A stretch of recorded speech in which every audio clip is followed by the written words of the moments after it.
नसता याचा शेवट देवेंद्र फडणवीस मला गोळ्या घालून करणार हे महाराष्ट्राला मी सांगतो. मग दोन पोरं मेले त्याला यायची मग येते त्याच्या आणि त्याच्या कुत्री जी दोन चार जण बुट साठी देत गोसाकट त्याची. तू गोळ्या घाल मला, मी खायला तयार आहे, जात नाही आता. देवेंद्र फडणवीस त्याच्या डोक्यातला माज आणखी निघतच नाही. तू आपल्या आईला बोललो तू रागी तू आमच्या आईचं कोणाच तरी लेकरं गेलं ना रे ते आता शापशिवाय देणं त्याची आई बी तुला आता. हा तुझ्या आईला मिटकून बसतो, तुला लय प्रेम वाटतं तो आईचं. मग मराठीच्या पोरं बी आणला बी कोणाच तरी आई आहे ना गरीबाची. महानगरपालिकेसमोर अटॅक आला, व्यवस्थाच आमचा वर्ग मेला नसतं. त्याला कोणच म्हणतात अटॅक आला म्हणजे देवेंद्र फडणवीस तो कोणच केला. आपल्या सोबत मनोज जरांगे पाटील आहेत. आज दुसरा दिवस आहे, आंदोलन वेगळ्या वळणावर जात आहे. पुढं वयाकडे वळणावर गेलो, काही गैरसमज नको. माझे मराठी शांत आहेत, पुऱ्या मुंबईत आहेत शांत आहेत. आम्ही शांत राहणार, वेगळ्या वळणावर गेलं नाही. फक्त देवेंद्र फडणवीसने आज एक खून केला आमचा. एका पोरांना इथं CST समोर का कुठंतरी महानगरपालिकेसमोर अटॅक आला, व्यवस्थाच आमचा वर्ग मेलं नसतं. त्याला खूनच म्हणतात अटॅक आला म्हणजे देवेंद्र फडणवीस तो खूनच केला. काल शिवनेरीला एक अटॅक आला, ते देवेंद्र फडणवीस खून केले. सगळं होईल. मी आणखीन संयम आहे, मराठी संयम आहेत आणि मराठीने संयमान राहावा. हे संयम आहे. तुम्ही एकीकडे थेट हल्लाबोल करताय, पण शिंदे समिती येऊन तुम्हाला भेटली, काही मुद्द्यांशी चर्चा केली. किती मुद्द्यांबरोबर तुमचं समाधान झालं आणि पुन्हा सरकार जी भूमिका घेतलेली आहे शिंदे समितीला पाठवून त्याच्याबद्दल काय म्हणतो? आता isakal.com आहे देशातील नंबर 1 ची मराठी न्यूज वेबसाईट. प्रत्येक अपडेटसाठी isakal.com ला नक्की भेट द्या. पुढं समाधान झालेलं नाही, फक्त चर्चा झालेली. मला पाहिजे अंमलबजावणी आणि मी त्यांना सांगितलं वेळ मिळणार नाही हे पण सांगितलं. कुणबी हा मुद्दा तुम्ही लावून धरताय, म्हणजे एकतर सातारा किंवा सातारा हैदराबाद गॅजेट या गॅजेटची मागणी करताय, पण ते वेळ मागतायत तुमच्याकडे. आणि तो वेळ कितीचा आहे आणि त्याबद्दल अडचण काय म्हणतोय सरकार आणि तुम्ही काय त्यांना सुचवताय? वेळ नाही म्हणलं, 13 महिने अभ्यास केला तुम्ही, आता कशाला वेळ पाहिजे? त्यामुळे गप झाली ती. मग आता ही कोंडी कशी फुटणार? त्यांचं एवढंच म्हणणं होतं बॉम्बे गव्हर्नमेंटचं आणि अंशसंस्थांचं गॅझेटियर हे थोडं आम्ही 1-2 महिन्यांनी लेट देतो, त्याचा अभ्यास चालू आहे. हैदराबादचं सातारा संस्थांचं ते लगेच तातडीनं पाहिजे म्हणून सांगितलं. मराठवाड्यातला मराठा सगळा कुणबी मराठा जीव येतो, पश्चिम महाराष्ट्रात तसंच असं गेलं जातो म्हणजे बघू. मग ही कोंडी कशी सुटणार आहे? सुटते कशी? देवेंद्र फडणवीस त्याच्या डोक्यातला माज आणखी निघतच नाही. त्यांनी जर सुविधा ठेवल्या असते तर आमचं हृदयावर झालं नसतं. 2 पोराचे खून झाले. हां तू आपल्या आईला बोललो तू रागी तू आमच्या आईचं कोणाच तरी लेकरं गेलं ना रे ते आता. तुला आईला लय जीव लावतो तू, आमच्या आईला बी आमचं मेलेलं लेकरं जीव लागत असेल तो खून केला ना रे. शापशिवाय देणं त्याची आई बी तुला आता. हा तुझ्या आईला मिटकून बसतो, तुला लय प्रेम वाटतं तो आईचं. मग मराठीच्या पोरं बी आणला बी कोणाच तरी आई आहे ना गरीबाची. तुला वासुदेवच करायचं आहे ना, तुला वासुदेवच कर. लय नास खेचरच आहे, लय नास खेचर. त्याच्या हातात परवानगी असून देणार राहा आम्हाला. एक दिवस वाढीते परवानगी तो हातात असून द्या ना. तू गोळ्या घाल मला, मी खायला तयार आहे, जात नाही आता. पण हटत नाही.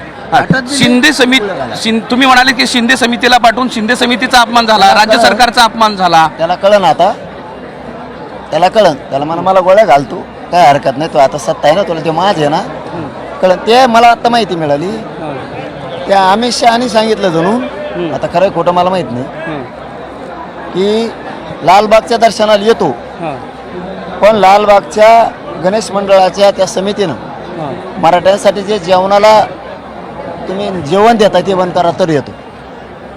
बापरे. आता निवेदन ते पोलिसांनी त्यांना ही काढून दिली, आमच्यावर आहे ते पत्र देतो आम्ही तुम्हाला. मग त्यांना बंद करायला लावलं ती जेवायचं, तेव्हा तो गेला जणू.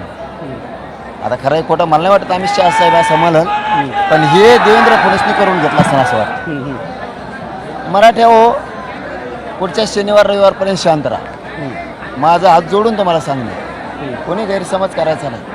शांत राहायचं, ग्राउंडला गाड्या लावा, शांतपणे आझाद मैदानाला बसा.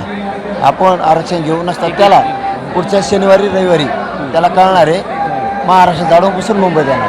आता मला सांगा, फडणवीसांबद्दल तुम्ही थेट हल्लाबोल करताय, पण अजित पवार आणि एकनाथ शिंदे हे पण तुम्हाला त्या त्याच्यावर काय हल्ला बोल केला मी? मग दोन पोरं मेल त्याला यायची मग येते त्याच्या कुत्री जी आहेत 2-4 जण बुट साठी देत गोसाकट त्याची. आमचं पोरगा मेलं ना, त्याच्या आईला किती दुःख असं ना, तो ह्या आईला बोलल्यावर तुला वाईट वाटतं. आमच्या आईचं पोरग गेलं ना, आता काय बोलतो नासक्या साल्या. परवानगीचा विषय अजूनही तसाच पळून आहे. परवानगी मुद्दाम देत नाही देवेंद्र फडणवीस. नासका विचार, नासकी बुद्धी, नासकपणानं सरकार चालवत आहे, त्याच्यामुळे त्याच्यावर भाजपमधले आमदार मंत्री पण नाराज आहेत आणि ह्या दोन्हीचे पण नाराज आहेत. होईल तो हा सगळा हिशोब होईल मला.